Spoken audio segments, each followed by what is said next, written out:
gentlemen, thank you for joining us here today. As you can clearly see, at the present moment, it's just me, but let's go ahead and let a couple of people get in here, get set up, and let me wait for my partner because he's part of this too. Woohoo! That's me. That's my cue. Welcome to Top Rope Spoilers. And hey, we talked about this yesterday on our On the Ring apron. No, I'm not dressed as Jey Uso today, but, you know, it is what it is. Hey, it's college football season. Bama back in play again. Georgia's playing now, so... That's true. So we got to move this along. You ready to go back and watch some football? I really am. There you go. For those of you who joined us tonight, welcome to Top Rope Spoilers. If you've never been with us before, this is when we go over the forthcoming pay-per-view. That's usually, on most circumstances, the next night. Yeah. And we officially make our predictions. We've had several weeks of On the Ring apron to be able to talk about it. Mm-hmm. You've started with your Clash of Champions top 10 earlier today that went live. Your second half going to appear tomorrow. So for those of you who watched the first half, stay tuned. Kia giving her top 10 of our current champions heading into the pay-per-view tomorrow. Mm-hmm. So with that, hey, let's hit some picks, all right? Yes. So for those who have been with us, you already know what we do. For those who hadn't and who are joining us, what we do is we take each match and we give our predictions as well as our explanations. Or maybe some spoilers.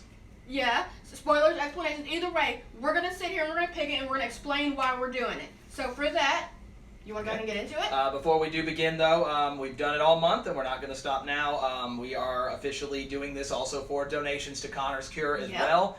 Give Kids the World has been part of their push, along with Mania Club as well. So if you have an opportunity to go look at their website, please do so. You're going to see their logo. Admire my artistic prowess, I guess. I can't do art worth anything, but yeah, I drew these. So, you know, enjoy that. But, you know, great organization, wonderful cause, and just because September's getting ready to come to an end doesn't mean the fight ends. No. We definitely want this to keep going, so take the time to go look at them if you haven't already. But, if you hadn't, go on. It should be on the WWEshop.com. Look for the pin. Look for the bracelets. Love the pins. Once we get back into the arenas, go and see if they have them in the shops. They should, you know, if they don't, just ask about them. They should have some sitting to the side. With 100% of the proceeds going towards the cause as well. Exactly. For those of you who have been keeping track with us, though, we are in our 9th pay-per-view that we've been doing up to this point. I haven't stopped to do the math. Kia has a 1-pick lead over me, 41 right for her, 40 correct for me. I lost the lead after Payback, so up to me to try to see if I can make up a little ground here. We did a coin toss before we got started. I won it, but I'm choosing to go second to open things up. So let's begin with our kickoff match, which to me is a surprise which match that we're actually going to start things off with, and that is actually going to be for the Raw Women's Championship. The pins are too close. Between Asuka defending her newly won Raw Women's Championship against a surprising contender in Zelina Vega. Getting her first one-on-one championship match since joining WWE. I feel like, for me, Zelina is probably going to do very well with her. I think she's going to do either very well or very poor, only because she has now decided to go off on her own, do her own thing. She's tired of the, you know, confusion and the bickering and the not being on the same page. So I feel like she's about her. She's going to do what she needs to do to get ahead, and she's had to think for Andrade and Garza, and a little bit for Theory because he was around for a little bit. So now she's thinking for herself. She's doing for herself, and I bet she's going to look good doing it. Her looks, I'm sure, will not be. They won't falter. Absolutely not. But I do feel like this is truly a match where she goes in knowing she's the underdog. She knows she's not going to be able to get past Asuka very easily. Asuka didn't have an undefeated run in NXT. Exactly. An NXT that Vega was a part of at the time.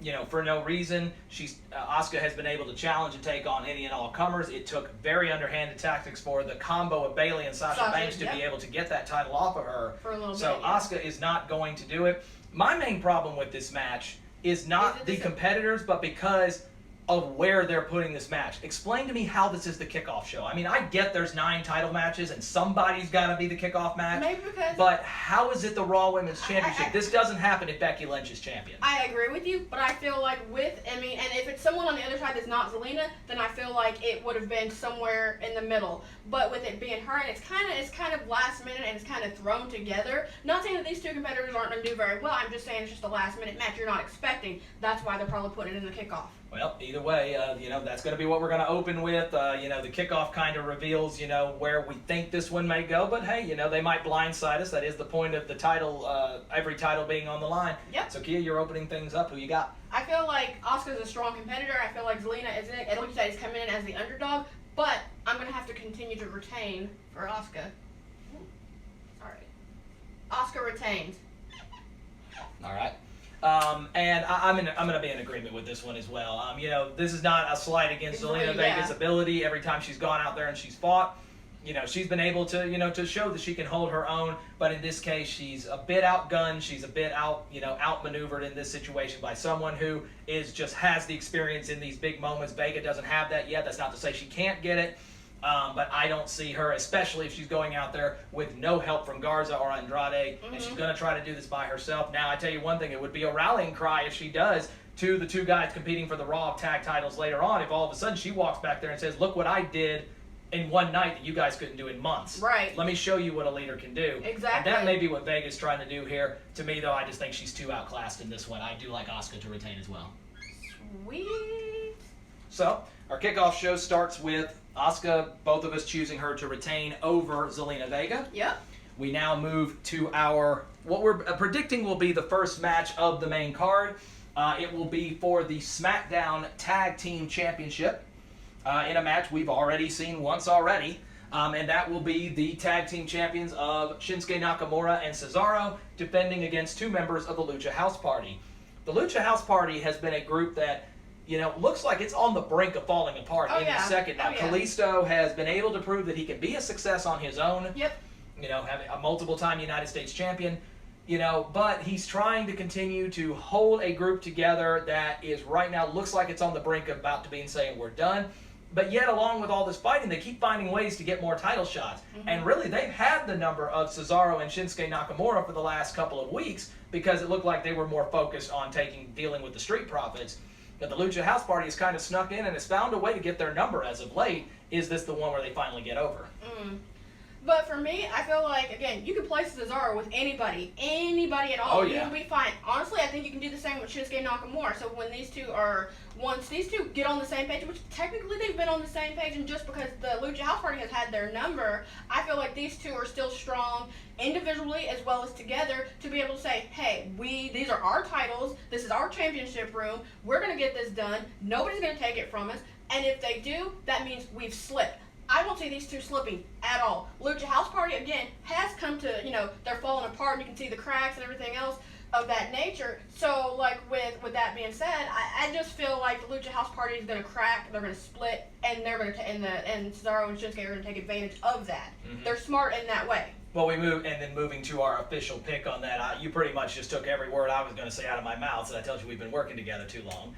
But, Cesaro and Nakamura, again, this is another one of those situations similar to what we talked about with Asuka, where they've dealt with the bright lights. Nakamura has main evented WrestleMania against AJ Styles. Cesaro has won multiple tag team championships with multiple different partners. Exactly.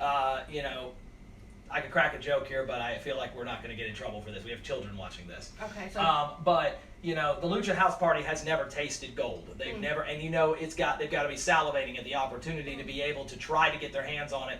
But this is one where even with their 3-on-2 advantage, with the one person on the side that can potentially cause disruption, cause distractions, Cesaro and Nakamura have proven that they can win when the lights are on the brightest. Yep. I like them retaining in this match over Lucha House Party.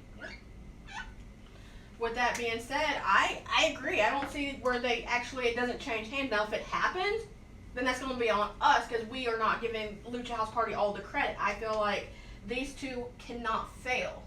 You said it yourself. If they lose, it's not because they beat us. It's because we slipped. Yep. So I can agree with that, and we'll see if it turns out that way as well, as we've got them retaining as well. Yes. Moving on to the other tag team side of things, we move on to the Raw Tag Team Championships, which are being defended by the longest reigning tag team champions that Raw has had since they split the titles, and the Street Profits. This will be their third defense against Andrade and Angel Garza, who will now be doing this without the help of Zelina Vega. But you know what I noticed with these two, and you brought it to my attention? After Zelina left, said she was done, washed her hands of these two, you saw how they started getting on the same page, they started talking, they started communicating. You can kind of see maybe, and it's nothing against her, maybe she probably was the problem this whole time. But I'm not going to sit here and say she was solely the problem. You had Garza who was walking out on the matches a lot of time, either for Demi or some other purpose or whatever. And you've had Andrade who has been hanging high and dry by himself, having to do it. Not saying that he can't, but that shows you what type of competitor Andrade is compared to Garza. If you're walking out on your partner, even though y'all are having difficulties, that tells me that y'all don't work well together. Now, since she's left, Zelina's left, they have been cohesive from what I've seen. Now, one thing to take note of, though, you can't ignore the fact that they also were a bit of a fortune of circumstance, because of the fact that the two other teams they had to face were, Dominic and Humberto Carrillo, who, while they knew each other, had never tagged together. Exactly. And then you also had Rollins and Murphy, with Rollins walking out on Murphy halfway through the match. So is this a situation where they truly are the best team to challenge the Profits, or were they just, fortunate of the circumstances that happened to fall in their lap? And in WWE, sometimes it's right place, right time. You see people pick up pins and, that someone else did all the work. It happens. I feel like, like you said, Humberto and the fact that Dominic has been putting in that work over and over and over against the Messiah and his disciple, I feel like that's great and all, but I feel like, honestly, Andrade and Garza, it's not just the right time, right place. I feel like, again, they're cohesive. They'll be fine. So, we move to our picks. You're up first on this one. Who you got? Who takes the Raw Tag titles? For everybody that knows, and I will say this as many times as I have to, I love tag team. I love women empowerment. But I am pulling for, as much as I love the Street Profits, and I do, I can see either team taking it. My pick is for Garza and Andrade. I want to say accurately that I think she's picked Andrade and Angel twice before when they challenged the Profits, and she's missed it both times. So maybe third time's the charm this time. Cross my fingers, hoping so. The Profits right now are operating on a level that's been all their own. They have taken on every tag team that is standing in their way, and they have found a way to be able to be that group that has been able to really pull it together and make it count when it matters. Truly bring in the smoke when they need to. For Angel and Andrade, I agree with what you're saying, that ever since Vega decided that she was going to, look out for number one, they've had to pull it together. They've had to say, look, we're not going to do this without the ability for both of us to be able to put this together successfully. I still believe that they're here in getting this title match because it is a bit of circumstance. Because of the teams that they ended up facing. That's nothing against Dominic Mysterio, Humberto Carrillo, Murphy, and Rollins for what little purpose he did. Because that tells you up front, Rollins had no interest in winning the tag team titles, not with Murphy anyway. No. So I really do feel like they're here based on that, but there have been plenty of champions who have gotten there based on fortuitous circumstances. I'm going to agree with you. I like Angel and Andrade on their third attempt, and likely their final attempt. I do think they're going to take the titles off the Street Profits, and we're going to have new Raw Tag Champs for the first time in 7 months. Here's a long time since we've seen some new champs on Raw, at least for the tag team titles, and I think we're seeing it Sunday. Hey. Moving back, actually, nope, we're staying on Monday Night Raw. Yeah, We move on to the powerhouse of the Hurt Business, as we will now take on our new United States champion, making his first defense of the title. This thing is heavy. You say that every time we pick I know, it up. it still is. If someone robs our house, this is the one I want you to clock them in the head with, because that's the one that's going to knock them senseless. You might want to get a new one, in case that happens. Exactly. We will be seeing my Denver boy, Bobby Lashley, the Almighty, defending his United States Championship against Georgia's own Apollo Crews in his designated rematch, where he gets another shot at the U.S. title that Lashley took from him. This one has been fun because you look at Bobby Lashley, who's pulling double duty right now. My goodness. The entire Hurt Business is they're playing the heel role of being in this rivalry with Apollo Crews and Ricochet. They've convinced Cedric Alexander to join the Hurt Business. But then you look at them also pulling the face role, as they have been the ones who have led the charge in this war against Retribution. So, with them being the one that has consistently been the thorn in the side of Retribution since they got here, do they potentially play a role in costing Lashley the only championship that currently is being held by the Hurt Business? Does Apollo Crews get that advantage? Because it seems like Crews has had the number of every person in the Hurt Business except for Lashley. Yeah, Lashley Lashley was the one that took him out of commission when, MVP wanted the title as bad as he said he did. So I honestly agree with you that Lashley has had Apollo's number. Out of everybody in that stable, he has been the one that's had his number. Mm-hmm. And we look at, a person like Bobby Lashley. We talked about, how long he had been back with the company and, had not had a championship won, not even an opportunity. And they gave him a very minor storyline with Drew McIntyre during the early part of his run for the WWE title. I felt he was going to win it too. It ended up not happening, but they reward him with not just the U.S. title, but also a new U.S. title to kind of usher in a new era. You've got him with a great manager in terms of MVP and running the storyline where you're getting him more airtime on TV. So whether you like him or don't like him, you're getting a chance to see both sides of what this Hurt Business and Lashley himself can do. Well, you said they're pulling double duty. They're technically pulling triple duty. You think about, who every time it goes off, every time Raw goes off, what is the last thing we see? The Hurt Business is underground. So their case technically, it's a three-way thing going on. Honestly, I'm going to always pull for my Georgia boy. I'm going to pull for Apollo. Nothing against Lashley because he is one of the strongest people to probably give Apollo a run for his money. Again, it is what it is. And I don't really know what to say about this one besides I already know what my pick is. Well, moving to my pick, because I go first on this one, I think that the reason why this was such a great rivalry was because the numbers were even. You had MVP Lashley and Shelton Benjamin on one side. You had Apollo Crews. You had Cedric Alexander, and you had Ricochet on the other side. But now the numbers have skewed because Cedric has turned on and they're turned on Apollo, and there's no snake. We've been talking about Retribution potentially playing a role. Well, what about a person like Cedric Alexander potentially getting involved in a match like this? And of course, a lot of people on social media thinking, is this an inside job? That's what I'm thinking. Cedric thinking. turn to the Hurt Business to get inside, and then when the moment's right, does he come back and help his friend Apollo? That's what I was thinking. My feeling and my personal opinion, and that's all it is, I don't think it turns out that way. I think Lashley has had his number, and he's going to continue to have his number. I like Lashley retaining the U.S. title. See, me on the flip side, as much as that is great, I think honestly Retribution, they seem like they're a little bit, sketchy when it comes to the Hurt Business because the Hurt Business has had Retribution's number. Of course they're sketchy. But they got names now, terrible ones. Here's the thing with that. Retribution, I think, will get involved. I think will play a role. I think, honestly, not just Retribution, but I could see it, Ricochet has a part in it. I could see, for me, I think Cedric went on the inside to get the deeds, to come back and say, because to me, I seem like he could play both parts. He could play heel, he could play face, and he can do what he needed to help Apollo, and just that he wouldn't know it yet. I'm going to go ahead and I'm going to root for my Georgia boy. I feel like he could, but he had a reason. MVP has been talking a lot of crap to him. Not really Lashley. It's about Lashley keeping quiet and being strong, and I don't need to say nothing.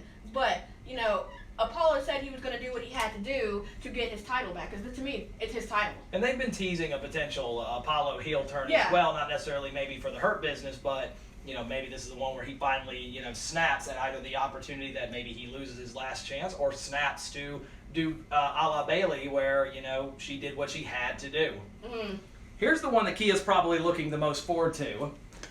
And that is our match coming up, one we'll talk about next, and that is for the Women's Tag Team Championships. It's a double combo only because women empowerment and tag teams. So this is like the belt made for you. The belt is made for me. I love both teams. I'm not going to sit here and say that I don't. I love Shania Payne, or as some people like to say, Jack of Spades. The Jacks of Spades. But I also like the fact that Ruby Riott and Liv Morgan have reunified their friendship. They just seem like they're so much stronger, and they fit, and they're happy, and they just keep having the numbers of what it seems like all these competitors, including Jacks of Spades. So honestly, if it is what it is, I already know my pick. But who walks away victorious? Is it this side, my girls, my women, or is it this side, which still are my girls and my women? So I can't really say. You're gonna be happy no matter who wins, honestly, in the end, but also a little sad as well because somebody's got to lose. I know, exactly. The reunified group of Riott and Morgan have, gotten into the feelings of a lot of people, us included. Me, yes. And it's true that if you have to look at it, it's being called the Tag Team Championship. but the championship is being held truly by two individuals. Jax and Shayna truly have shown that they have no interest in really dealing with each other on any type of basis other than business. We'll go out there, you follow my lead, no, you'll follow my lead, no, and you stay out of my way. Exactly. But they've been handling business, and it's been a way that has been successful. Poor Lana on the wrong end of this is on two different occasions has been on the wrong end of Nia Jax. Goodness, I know she's annoying with her squeaky voice and her crying, but she don't deserve that. That's what her man gets for leaving. That's what she gets for having her man leave for AEW, but it is what it is. But you look at, the Riott Squad, they're going to go into this obviously outgunned in terms of physical power, but they have the teamwork perspective, they have the speed advantage, at least over Jax anyway. Shayna, I think, could match with them. Yeah. It's going to come down to circumstances, and it took the right set of circumstances for them to be in the position to beat Bayley and Sasha Banks when they were still, clicking on all cylinders. But also, you've seen how the destructive force of a team like Shayna and Nia can bring a team to its knees. I mean, it broke up Bayley and Sasha. What could it do to a team that's still being held together by superglue right now? But you also understand, out of these two women for Shania Payne, Shayna has been in a Hell in a Cell match with these two and have taken these two to their limits and have broken them. So for me, I can see it happening again, even if it's just Shayna by herself. But she has her partner who is strong as well in that. So I can see Shayna does most of the work and they tag in and out like they should. And then I see somehow like they did for Sasha and Bayley, Nia lands the pin and does what she has to do and they keep those titles. Okay, so you're up first. Who you got? Who's walking away with it? I see them retaining. No more explanation than that. They're my girls. They retain. The pick was long chosen beforehand. I thought maybe she'd give a reasoning other than, hey, I just really like them. They're tough. Providing more reasoning than this, though. Ruby and Liv have absolutely just won back the hearts of everyone. This is the reunion, probably short of Bayley and Sasha, that everybody wanted to see. Everybody wanted to see Ruby, be willing to say, look, I'm sorry, I messed up. Yeah. And would Liv give her that opportunity? And after Liv took her to the cleaners a couple of times earlier this year in singles matches, Ruby went on a long downfall of matches in which it ended up being Liv who kind of got her out of it. This will be the toughest challenge, obviously, that they have faced since their reunion. You don't have a person like a Sarah Logan, being able to stand behind you. They're going to have to do this by themselves. I think they are going to be up to the challenge. They're going to be mentally ready. I don't think it'll be enough, though. I think you've got too much power here. I like Nia and Shayna as well. But this one hurts my heart because my heart will root for them, but the betting man takes Shayna and Nia. Again, we have to thank Kevin Owens for putting these two back together on his show. Again, if it wasn't for him, this does not happen. Continuing on to match number 6 of 9. And it's our last women's match of the night as we move back to SmackDown for the SmackDown Women's Championship. It will contain the longest reigning SmackDown Women's Champion of all time, and that is the role model Bayley, challenging for the third time against being challenged by Nikki Cross. Nikki Cross, despite Alexa Bliss's, turn on her, managed to find a way to win a Fatal 4-Way that also involved Tamina and Lacey Evans. Yup. And, Alexa was very keen on her question, saying, look, you haven't had Bayley's number. You haven't beaten her in over a year. But Bayley's had everyone's number and now is more dangerous than ever because, just like she said on SmackDown, if I'm willing to do this to my best friend, what am I going to do to you? Yes. But you also understand, Nikki, she is just a beast of her own. Her mindset and the way she thinks and the way she acts, she can turn off her hyperness and get into that serious mode. I honestly think she's going to have to pull what she had from the group Sanity into this match. Get crazy, get wild, do what you have to do. Break some limbs, break some bones. Do what you have to do to face one of the most destructive, manipulative, best heel roles I think I've seen with a woman since the whole Mickie James and Trish thing, honestly. We'll make a long way for that one. Yeah. That's good. I like it. So, honestly, I think Nikki has the mindset and the stability, but I think what her best friend did, she lit a fire. She lit a fire because Nikki has been running through everybody, and I think Nikki is ready. I think she's prepared. I think, she's amped up. We saw how she was in the Zoom meeting when we talked to her. She didn't get it this last time, but she's going to do it this time. I have faith. Now, Bayley, as much as I don't like her, I love this heel roll, I love this wickedness, this evil, whatever she's having to pull deep from within her, she's making it work, and it breaks my heart only because she had to hurt her best friend in that sense. And if you're supposed to be your best friend, you're not supposed to do that, but She did, and she looks good doing it. Well, what'll be an interesting twist in this one, as compared to the last time the two of these guys faced each other, is no Sasha, but also no Alexa either. That's right. You know, Alexa now very much doing her own thing. We don't know if she's going to play a role in a match we're going to talk about a little bit later. But you're right. I mean, Nikki hopefully will have learned from the previous mistakes, and she even said it in her interview on A Moment of Bliss that she's not going to have Sasha there to have to worry about. She's finally going to get Bayley one-on-one and feels that she can get Bayley should she manage to get it done. Also, we don't know medical status of Sasha Banks. Does she potentially show up? Does she potentially get involved? Does she have any involvement in this at all? And also, Sasha's mindset, let's say, you know, just hypothetically she does get involved, is she going to be there to cost her the title, or is she going to be there to make sure Bayley holds on to it because she wants to be the one to take it from her? I think with the way everything is with the boss and the injury and everything, if Bayley would have left her alone when she was on Smackdown and she was having to come back and explain what everything was, I feel like Sasha would have probably left it alone. My opinion, I feel like Sasha comes out and she plays a legit role, yes, play on words, and Bayley losing this title. I think, you know, Sasha has had the number of everybody too with Bayley. I think she does. But now, here's the perspective. Lacey made it known when Alexa was interviewing her best friend saying, Bayley has your number, everybody's number, da-da-da. I don't think you're going to win. I think, you know, I'm going to root for Bayley. You don't have a mean streak. You don't have a mean streak. So does Lacey Evans play a role in this match too? Well, Lacey's been too busy getting laid out by Fiend Alexa too. But that's the thing. She might get to the point where she's pissed at Alexa and take it out on Nikki. Well, my viewpoint, I think, is along the lines of exactly what she said, though. Is like, you don't have the mean streak. Well, Nikki's had one when she was with Sanity. Yeah. Can she find it? Is that enough? So moving to the official pick, you know, it's hard for a team or a person to get 3 separate title shots against the same person and not win any of the 3. That's exactly we talked about it earlier with Andrade and Angel Garza getting their 3rd shot at the Street Profits, and it is what it is. So for a person to get 3 separate championship matches but not win any of them is a big deal, because at that point, what are you doing with them? And do you truly have no one else on SmackDown that can be worthy of facing Bayley? You know, and you're also looking at a Hell in a Cell pay-per-view coming up. Bayley has only had 6 days in the last almost 2 years in which she has not been the SmackDown Women's Champion. She has owned this title. She has won this title. She's had this on lockdown. Yeah. For, you know, the last almost 2 years, with the exception of a 6-day period of time where Charlotte took it from her and she turned heel to get it back. We talked about that mean streak being the difference, and it was what got Bayley over. I think it's going to continue to keep doing that. Nikki's going to put up probably the best of her 3 fights. It won't be enough, though. I like Bayley retaining. You're up. You think Bayley's going to retain? I think Lacey Evans and Sasha will play a part. Naomi cannot because she's not here. She's on recovery. But I think Sasha will play a role in it, and I can see it. Alexa playing a role in helping her friend. I'm going with Nikki.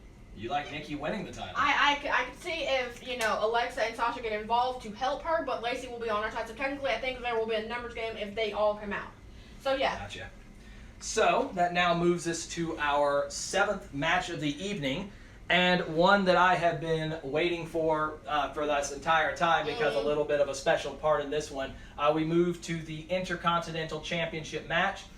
This is to kind of finalize a storyline that's been running here where AJ Styles wins the tournament, Jeff Hardy beats him for the title, but then Sami Zayn returns from a nearly 6-month hiatus, a time in which he never lost the Intercontinental title. It was stripped from him because he chose to go home to protect himself from COVID. I get it. So now we have to decide who the true champion is, and not just in a standard triple threat match, but in a ladder match. And with that being the case, we get an opportunity to bust something out for the very first time here on our show as well. Oh, nice. Like they said, the Intercontinental Championship will be defended in a ladder match. Of course, the only way to win a ladder match is to climb a 20-foot ladder and retrieve the championship. This one will be unique because there actually will be 2 Intercontinental Championships up there, and you must be in possession of both of them, because there was a lot of controversy, like, well, what happens if, you know, both of them get pulled off at the same time? You know, then what happens? Like, well, now they're not going to eliminate that as an issue. You must have both in your possession. We only own one. somebody wants to buy us another one, go for it. But, Jeff Hardy, has come in winning the championship after many, many years, without holding it. It's been the title that, outside of maybe the tag team titles with his partner, Matt, has been his definition of singles wrestling. And he's represented it well as the Intercontinental Champion. But then you look at competitors like AJ Styles, who lost the title amidst a bit of controversy because of a leg brace that Jeff Hardy was wearing at the time. And then you also look at Sami Zayn, who flat out said on his social media at the time that the title was stripped from him, he's like, I'm not in agreement with this. I didn't agree to any of this. Yeah. So I'm defending a title I never lost. And he's come in and has done well against the two of them, despite having that 6-month hiatus. But here's the thing, and I think with him, even if he came back looking all kind of scruffy, I feel like he has been putting in that work. Neckbeard, I like that from Styles. Yeah, I feel like he's come in and he's been putting in that work while he's away for COVID, trying to protect himself. But at the same time, you could tell it didn't look like he lost any ground. It seemed like he, looks stronger and he looks better and he looks faster and he's more manipulative. I'm talking about Sami Zayn. Mm-hmm. But at the same time, Sami Zayn is the one that he will do some underhanded, sneaky, underhanded something to get what he wants. Honestly, I can tell you, if Shinsuke and Nakamura and Cesaro retain, I see them playing a role in this ladder match only because if they retain, they're going to want to see him with it too. I'm thinking they've pushed him to the side. Maybe he needs to do this by himself. But I see him pulling something out of his hat, his little newsboy hat. Now Styles is the man. Like when the lights are on the brightest, I feel for Styles, and he's done it with every promotion that he has been to. He's willing to do what he has to do. It doesn't matter if he's heel, doesn't matter if he's face. He's willing to pull out every dirty trick, clean trick, whatever you want to say, out of his bag, and he's willing to go for it, even if it means hurting himself or hurting someone else to do what he has to do. So I feel like he will be okay. Now, Hardy, this match favors him. You have to understand, the moment I started watching, I think that was one of the few matches I did see. It was the Dudley Boys, it was the Hardys, and it was Christian and Edge. This match favors him. This match will work for Jeff Hardy. This match defines Jeff Hardy. That's exactly what I'm saying. And so I feel like, with everything being said, everything being done, I feel like he will be fine in this match that defines him, like you said. Okay. So you're up first with the pick. Who's climbing the ladder and walking out the undisputed Intercontinental Champion? I would have to say, I see Sami doing something underhanded. I have to say Sami. No disqualifications, no countouts in a ladder match. So you like Sami Zayn winning the title? Yes. Way to steal my thunder there, because that's the route I'm going as well. I do feel like, they didn't necessarily, they had a plan for Sami Zayn before, all the stuff with COVID went down. Mm-hmm. He hung around long enough to be able to defend the title at WrestleMania, made a personal choice, and I feel like this is going to be a situation where they're not going to make him pay the price, because he made the choice. They sure didn't do it to Roman Reigns. Oh, no. So this is where you get that, that thought process of, okay, truly behind the scenes, who gets the benefit of the doubt versus who doesn't. And I do feel like they have done a great storyline here. Hardy and AJ did their job to be able to make this title, if anything, more relevant than it was prior to his leaving. And even with this match favoring Hardy, by him even getting the option of what match it's going to be, I agree with you. I think that it will be a matter of him being right place, right time, and I do like Sami Zayn also winning the Intercontinental Championship in this match as well. One of us will either make up a lot of ground or we'll be neck and neck. We'll be right there because we don't have a ton of picks that have missed. First of all, what do you guys think of the belt hanger? I love this thing. Replica version of the one they use here, because they finally eliminated the whole thing where you pull the strap off. You now got to grab the whole hook, and this thing is heavy. I really thought this thing would be something that would be pretty good, but you can get this on WWE Shop. Hang your replica belts off of it. It's got little hooks on the side where you can be able to, put two of them up there if you have two titles. Mm-hmm. But I personally liked it, and I was glad to get to debut it for this one. I am too. With that being said, while my partner is actually working on coming back, thank you to Gary, as well as Gary and Anthony and Kevin, who actually gave me the chance to be able to speak to our Drew, because I can't think about what I want to say because it was so much. Our world heavyweight champion Drew. So I want to say thank you, and I've got the pictures, and that was awesome. So with that being said, well, speaking of Drew McIntyre, we head to our penultimate match of the night, Bam. busting out the big words. Hey, I've got the word of the day calendar. I'm going to use it. this is why he always beats me in words with friends or anything words related. I'm always looking for good challengers. Come play me. So we move into our second to last match of the night, and it is the WWE Championship being defended. Drew McIntyre defending against the Apex Predator, Randy Orton, in an ambulance match. Both of them have been sending each other to the hospital a lot as of late.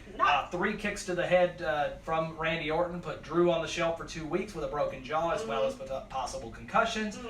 Drew showing back up 2 weeks later and returning the favor with 3 claymores.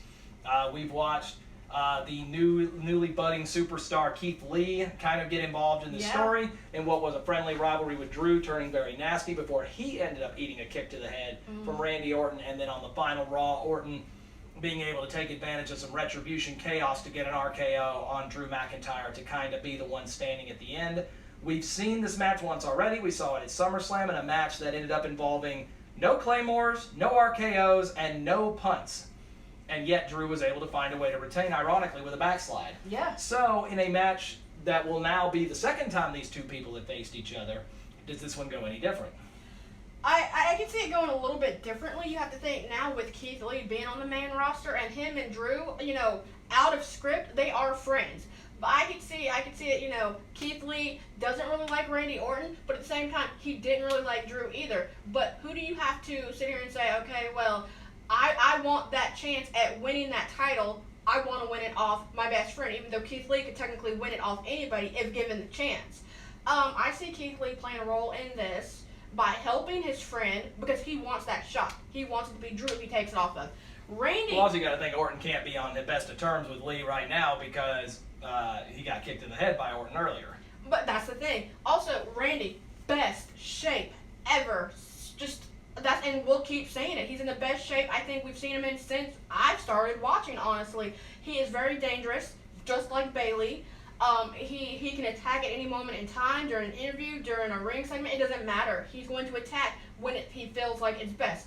Again, snakes will strike when your back is turned. So that's what I feel like Randy Orton could technically do. But he don't have that this time. It's got to be one-on-one. It's got to be in the ring. So I think Keith Lee comes out of nowhere and, takes out Randy more or less without the ref seeing, and then he, ducks, recover, let Drew win. Well, also the uniqueness of the ambulance match being that it's not going to be a pinfall or a submission. Yeah. You basically have to hit your person to the point to where they're incapacitated to the point to where you can throw them in the back of an ambulance and shut the door. Well, and for this to also be for a championship match, no disqualifications, obviously no countouts because the ambulance is parked near the top of the stage.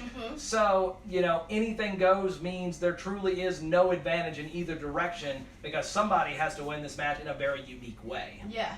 And we've seen some ambulance matches, on like pay-per-views as well as Smackdown as well as Raw since I've started watching. I feel like between these two, it could go either or. They're both tough. They're both strong. They both want that title. Drew holds it right now, and he's not letting it go. So it is what it is. So moving to our official pick for this, the uniqueness of an ambulance match allows for complete chaos. Yeah. You can, eat a claymore through a door. You can, put a door by Drew's head and then punt the door into Drew's head to knock him unconscious. Again, the idea that you're going to have to knock the other person senseless and then be able to drag their lifeless body into the back of an ambulance makes this a tough task, but both of them obviously have been in matches similar to this. Both have competed in ambulance matches before, so it's not like this is terribly new territory for either one of them. Both have also proven by being willing to go and kick the other person in the head multiple times. Yeah. There's not going to be any quarter in this type of match. This is going to be one where both are going to be prepared to do whatever it takes. That's exactly it. Keith Lee's involvement could potentially swing this either way. I'm going under the impression that I think there won't be any Keith Lee involvement. And with that being the case, I mean by the slimmest and tiniest of margins, I like Drew McIntyre retaining over Randy Orton. I took Orton at SummerSlam and was very surprised because I thought if there was ever a place, but Drew really got even more respect for me then. Over everything that happened and the way he was able to win that match, despite not being able to use the Claymore to his advantage in that match. He found a way to get it done anyway. He got a lot of respect for me. He's been an admirable champion.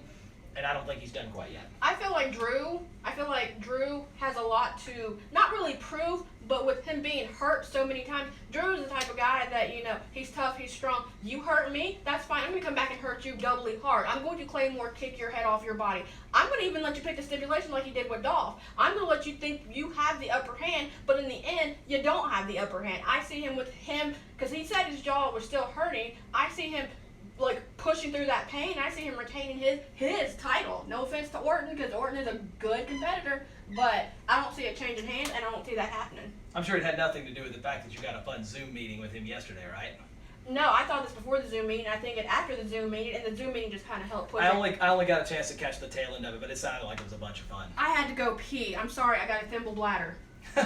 The fact is, though, I mean, hopefully you had a good time. And again, you know, for Connor's Cure, it was a worthy cause. Mm-hmm. You know, it was a fantastic event to get to see the tail end of, and I hopefully, you know, everyone that was there enjoyed it. So for anybody who stands behind our champion, Drew, October 4th is his special for his 24 story. So please take the time to look at that, catch it, watch it. It tells of his whole entire story from start to finish, where he is now. And it's interesting that you bring up like the 24 and the Chronicle stories, because later tonight is going to be the premiere of a Chronicle episode for the #1 contender for our last title, the Universal Championship, that being Jey Uso. Yes! Who has got to be the most surprising #1 contender to the Universal title we've ever seen, but he found a way to get it done in a fatal 4-way. He now challenges his cousin Roman Reigns for the Universal Championship in what I will project will be the main event of Clash of Champions. Here's my thing. I love Roman, I really do, but there is no love stronger than Uso love. I love the Usos, and I'm sorry that Jimmy is out, but, you know, please recover, Naomi recover. I feel like Jey, like he even said it last night, when they look at me and Jimmy, they ask, which Uso are you?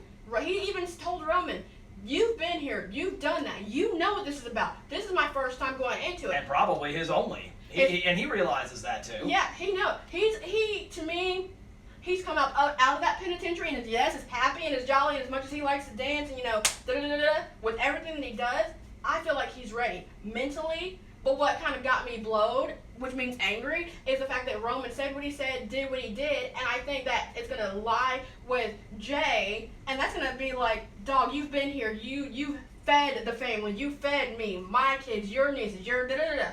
I'm thinking Roman ain't here to play. This is his title, this is his yard, this is his island, whatever you want to call it. I think Jay's going to drag him straight back to the penitentiary and bury him.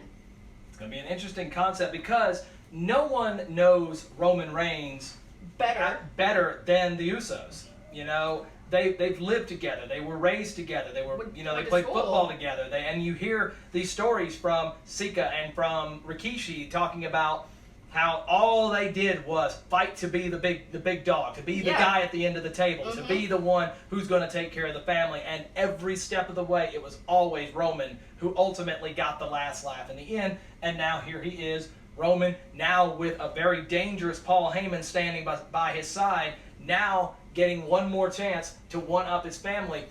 But what really got me was the conversation Jey had at the end. First of all, to silence either of the Usos at any point, because they love to run their mouth. Yeah. They love to jaw, whether it's back and forth. But the fact is, Jey stood silent and then very solemnly, but also you can tell with a lot of conviction, turned to him and said, what if you're wrong?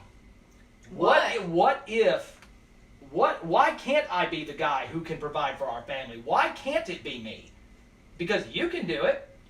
We're all family, and at the end of the day, when this match is over, they're all still going to be family. They may not like each other as much for about a 20-25 minute period, but at the end of the day, they're still going to be family at the end. And, you know, the whole blood is thicker than water, but now the question is gold thicker than blood? You know, Jey said, why can't it be me? You know, why can't I be the one who provides for my wife, my kids, your nephews, you know, your family? I can do it just as easily, and when I take the Universal title from you, I'll show you why.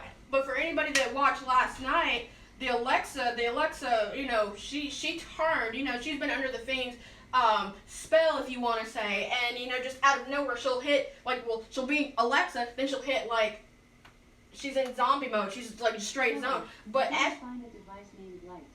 we said Alexa, and our Alexa started talking. So go. I feel like she will play a role in what happens because you saw how she like walked slowly past them, stared at him the whole time, and she didn't leave. She stood there and she watched, and you could tell Heyman was uncomfortable with it. He felt that presence. Roman probably didn't, or just didn't care.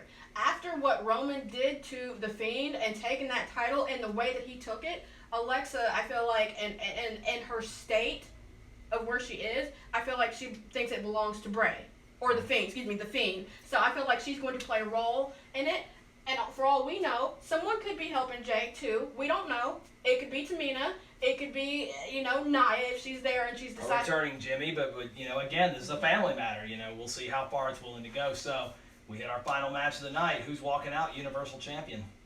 As much as I love Roman, I love the Usos way more. I can tell you this match is gonna kill me because they're bloodline. They're family, like you said. Or did we ever think, and it's just the off chance Brock could come back and technically play a role as well, saying, what are you doing with him? Why are you with Roman? You're supposed to be my manager, my, everything. So I can see that working, but my heart will lie with Jay. So you're pulling the upset of upsets. I'm pulling the upsets of upsets with Jay. So I see a lot of things going a lot of different ways with this match. Okay. I'm with you, that, my heart and my feelings and me jumping around our living room is going to be with Jey Uso because even he understands this is going to be the only shot I'm going to get to be the top of the mountain. This is the only chance I'm going to get to be basically the big dog, the guy at the end of the table. Yeah. And Roman Reigns, it almost seems like this match has been something that was preordained because Heyman set up everything for Jay to get the shot. Right. But Roman has dominated Jay his entire life, even long before wrestling came into play. They dominated on the football field. They dominated, wrestling around their house. College. Roman's had him every step of the way. So I wonder if it's a situation where, Roman is not, so, non-clairvoyant that he can't realize that the Fiend is waiting, as a potential contender. He's not unaware of that, but he's not focused on that right now. But I do wonder if he's going to look a little past a Jey Uso who he's dominated his entire life. Or is he dead set on saying, no one's taking this title from me. This is what feeds my family. This is what feeds, all of us. And I'm going to be the one to do it. I was the one destined to do it. I'm the one set to do it. I would love it. I would love it if Jey Uso can pull the upset of all upsets. I tell you one thing, if he does, though, you better watch your back because Roman's going to spear you, and Otis is going to be standing there waiting. So he better watch his back. Hang on, still my pick. I'm sorry. But I can't say it. I want to. I really do. But let me ask you this question. Go ahead. I would like to make my pick. Okay. I'm taking Roman to retain. Okay, with Roman retaining, you have to think at the same time. Braun has been on a rampant rampage going through the underground and fighting and everything else. Maybe he feels like he was a bit slighted too. Do you think he plays a role in helping Jay, get that title off Roman? I don't see Braun playing a role at all because I think he's fully Raw now. I mean, it could, they've had some surprises, so we'll have to see. You never know what's going to happen out there, and that's the joy of matches and pay-per-views like this is, you don't know truly what's going to happen.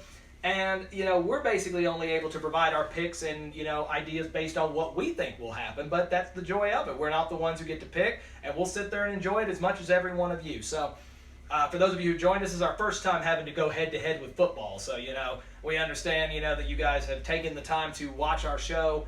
Despite the fact that there's good football, you might have very well been doing it at the same time. So, for anyone who did take the time to join us, we thank you so much for it. Check out Connor's Cure. Check out Give Kids the World, Mania Club. Check it all out. We always will promote them. They do wonderful work. And when we get down to it, Clash of Champions tomorrow. You'll have a reaction video, a very short one from us afterwards. Also be on the lookout for Quality Time with the Queen, Part 2, as she goes over her numbers 5 through 1 of her current champions heading into it. So, this is Steve with On the Ring Apron.